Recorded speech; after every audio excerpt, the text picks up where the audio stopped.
Morning friends सकालबेला उठे देखो हमार स्नान कमप्लीट हो गए पुजो कमप्लीट और आज के टिफिने छोला आलू नाड़ा करेছি সেটা দিয়ে মুড়ি খেয়ে নিলাম।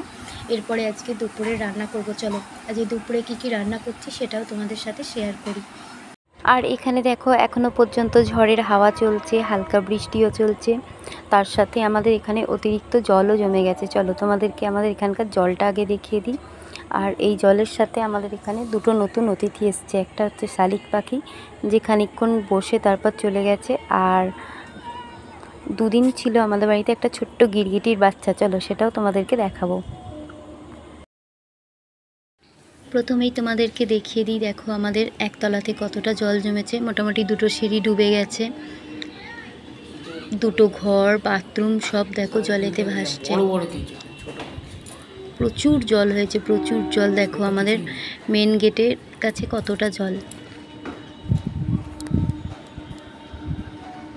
দরজা কতটা ডুবে গেছে দেখ। এরপরে দেখিয়ে দিই তোমাদেরকে আমাদের অতিথি নাম্বার 1।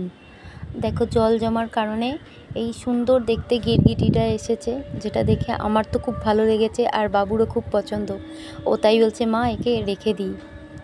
আর জলেতে দেখো একটা মাকড়সা না কি চলছে তার সাথে।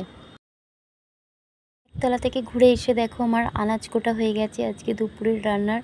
আজকে দুপুরে থাকছে এই করলা ভাজা সরু সরু করে, শুকনো লঙ্কা আর পাঁচফোড়ন আর অল্প একটু হলুদ দিয়ে দেখো আমি ভাজা চাপিয়ে দিয়েছি।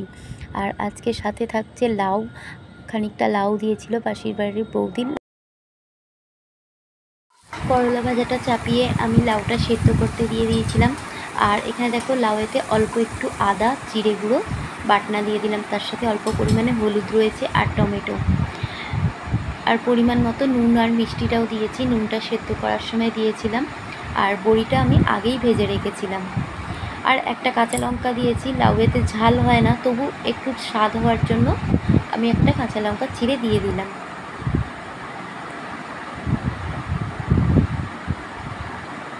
নিরামিষ লাউ রান্নাটা একদিকে আমি করছিলাম, তার সাথে আজকে আমি বিকেলবেলার রান্না হচ্ছে 5 রকম কড়াই দিয়ে তড়কা করব। দেখো কড়াইটাও সেদ্ধ করে নিয়েছিলাম। আর এতে আমি আদা দেব, তার সঙ্গে অল্প পরিমাণ ধনে জিরে গুঁড়ো আর গরম মশলা দেব। আদা বাটাটাও দেখো আমার মিক্সিতে কমপ্লিট হয়ে গেছে, তাই আমি এখানে বাটনাটাও কষে নিচ্ছি। আর আজকে দুপুরে থাকছে ডিমের তরকারি, যার জন্য দুটো বাটনাই আমি একসাথে কষে নিলাম। বাটনা কষাটা কমপ্লিট হয়ে গেছিলো, সেই কারণে দেখো কড়াইগুলোও আমি কড়াতে দিয়ে দিয়েছিলাম। আর বাটনার সাথে কড়াইগুলোকে একটু ভালো করে নেড়ে চেড়ে নিলাম, আর পরিমাণ মতো নুন ঝাল দিয়ে দিলাম। নিরামিষ তরকা রান্নাটা দেখো কমপ্লিট হয়ে গেছে। এরপরে হবে ডিমের ঝাল। চলো ডিমের ঝালটা আগে চাপিয়ে দিই। বাটনা যেহেতু কষা আছে তাই পেঁয়াজটা ভেজে নিলেই ডিমের ঝালটা হয়ে যাবে। এরপর দেখো আমি ভাতেতে ডিমগুলো সেদ্ধ করতে দিয়ে দিলাম। আর এরপরে তোমাদেরকে দেখিয়ে দিচ্ছি আমাদের অতিথি নাম্বার 2, যে দেখো ঝড়ের আর বৃষ্টির হাত থেকে বাঁচার জন্য আমাদের এখানে খানিকটা আশ্রয় নিয়েছিল ক্ষণিকের জন্য। বাইরের একটা মিষ্টি অতিথিকে তোমাদেরকে দেখালাম। এরপরেই দেখো আমাদের ঘরের টিয়া পাখিকে দেখাচ্ছি, যে এখন আম খেতে ব্যস্ত। ও আম খেতে খুব ভালোবাসে। দেখো ওকে যে ক্যামেরা করছি ও ফিরেও তাকাচ্ছে না, অন্য সময় হলেও ঠুকরে দিতে আসে একদম।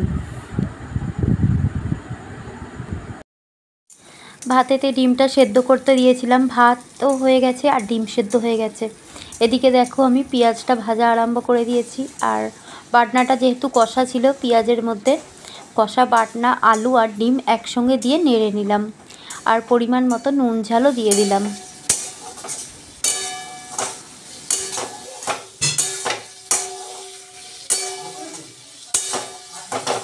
ডিমের ঝাল রান্না কমপ্লিট হয়ে গেছে, আর দুপুরের রান্নাও আজকের আমার কমপ্লিট। দুপুরের রান্না খাওয়া দাওয়া কমপ্লিট। আর এরপরে দেখো ছাদে উঠতে যাচ্ছিলাম বিকালবেলা, ঠিক তখনই দেখলাম এখানে একটা মাছ এসেছে, বেশ বড় ধরনের লাইলনটিকার মাছ দেখো এখানে রয়েছে, তাই তোমাদেরকে একটু দেখালাম। গুড ইভিনিং ফ্রেন্ডস, দেখো ছাদে ঘোরা হয়ে গেছে আর সন্ধে হয়ে গেছে। সন্ধে দিয়ে দেখো আমি এখানে চা বসিয়ে দিয়েছি, আর তার সাথে দুধও ফুটছে। বাবু আজকে দুধ দিয়ে পুরো চা খাবে, তাই দেখো ছোটো এলাচ আদা আর পরিমাণ মতো চিনি দিয়ে চা করে দিলাম।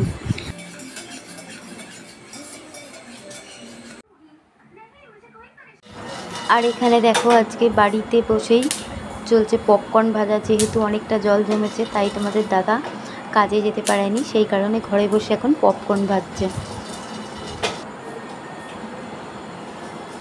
চলো ব্লগটা আজকে আর বাড়ালাম না, এর পরের ব্লগে আবার তোমাদের সঙ্গে দেখা হবে নতুন কিছু নিয়ে। টাটা।